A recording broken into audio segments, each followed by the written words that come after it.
that? What a great opening. That's Mozart, and I'm going to talk about how I turned this piece into some real hillbilly dance music. If you don't know me, I'm Rebecca, and I'm here on the channel teaching myself how to play the violin again after walking away from music years ago. I recently had a musical conundrum. I wanted to play a backing track for a video about a bizarre family story. It was about a woman in my family who was such a cruel mother-in-law that the family set out to lynch her. I have put a link to that story in the description below. This is a country story, so I wanted to do a bluegrass track, but then I learned just how hard that was for a classical musician. Now, if you listen to the bluegrass fiddlers on YouTube, they will go on and on and on about how a classical violinist can't play a lick of bluegrass. I mean, they go on about this for so long, you would think they didn't have a thing to do all day. Now, I don't see it that way. I'm playing with essentially the same equipment, even if it's set up a little differently, and I figure, you know what, I can make this thing do whatever I want. My first try was just to come up with something in my head and figure out how to play it. So I played this.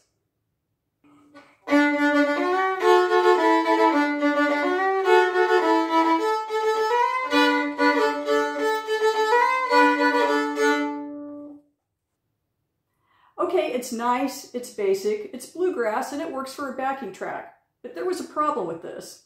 It was way too cheerful. When I think of bluegrass, I think of barn dance reels, the kind of stuff that my grandparents heard during those all-night dances when they were young. It was energetic, it was repetitive, and it was relentlessly upbeat. It absolutely would not work for this very dark story. So I put the problem away for a week or two, and then it struck me. This story, it had operatic overtones, so I needed to think about the operatic literature, and I found the perfect piece, the Queen of the Night aria from the Magic Flute. What is this aria about?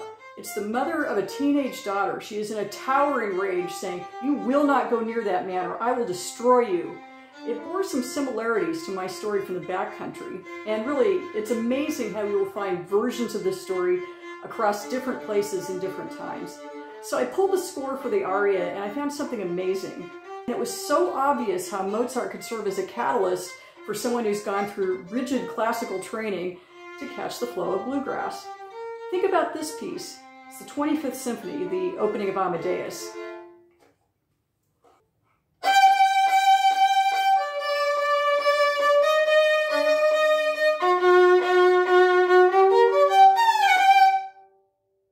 Syncopation, and Mozart uses it a lot.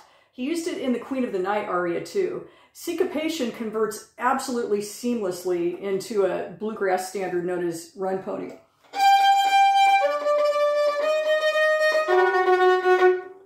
So really, that was the key. I kept the opening of the aria. How could you not keep that opening?